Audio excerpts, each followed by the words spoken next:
Alors, j'ai commencé en freelance l'année dernière, en août, donc ça va faire 1 an et quelques mois.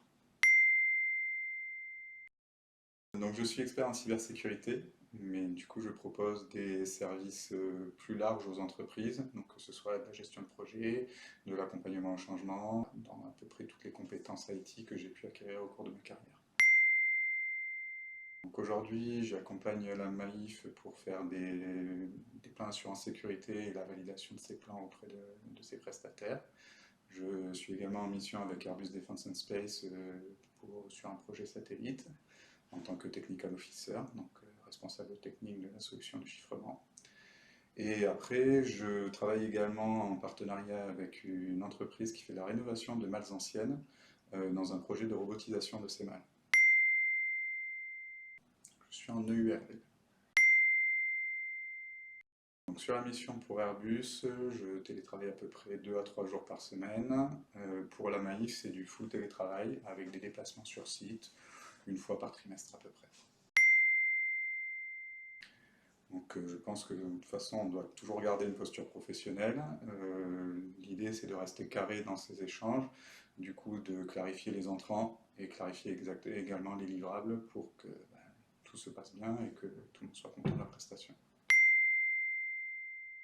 Pour moi, ça m'apporte plus de liberté. En fait, j'ai fait un petit bilan sur ma situation professionnelle il y a quelques années. Il y avait un élément qui me gênait, c'était peut-être le télétravail, peut-être le fait de pouvoir faire des voyages professionnels.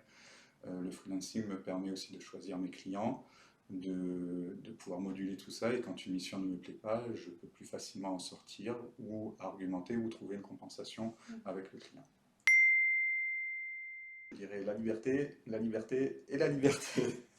Pour moi, c'est vraiment voilà, le fait d'être son propre patron, ça donne une liberté d'esprit, une liberté de ton également, qu'on n'a pas forcément avec les clients, et une liberté aussi d'action, et de pouvoir justement sélectionner ses missions et du coup adapter son métier à ce qu'on est. Quelqu'un qui fait la gestion administrative à ma place. Et encore, maintenant, ça s'est simplifié justement avec des cabinets comptables qui permettent de faire ça quand même de manière beaucoup plus simple. De ne pas écouter les autres. Je pense qu'il faut, voilà, faut savoir s'entourer, il faut savoir écouter les conseils des gens et ne pas se lancer bille en tête dans son idée première. Savoir dire non sans dire non, parce que c'est difficile en tant que freelance de dire non à un client. Donc il faut avoir l'art et la manière de le faire et du coup dire oui, mais à telle condition. Et savoir justement se connaître soi-même pour pouvoir justement définir ces barrières-là sereinement.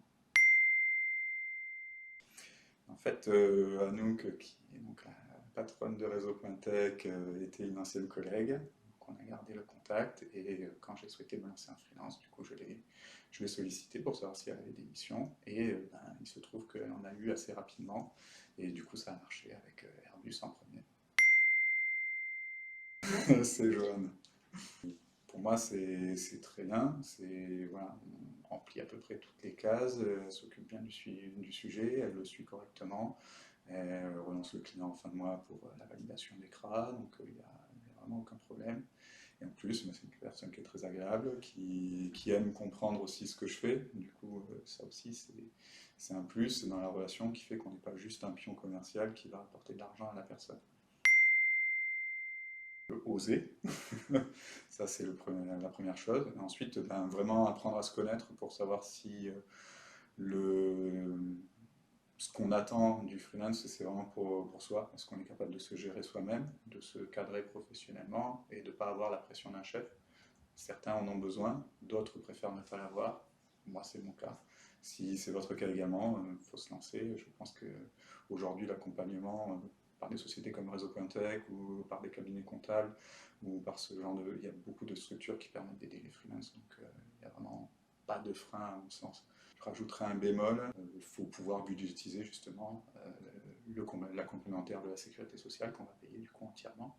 Forcément, c'est des charges pour l'entreprise. Ça correspond à ce que fait un employeur pour soi, mais si on est malade, du coup, on ne va plus pouvoir générer de chiffre d'affaires pour s'assurer que cette complémentaire continue.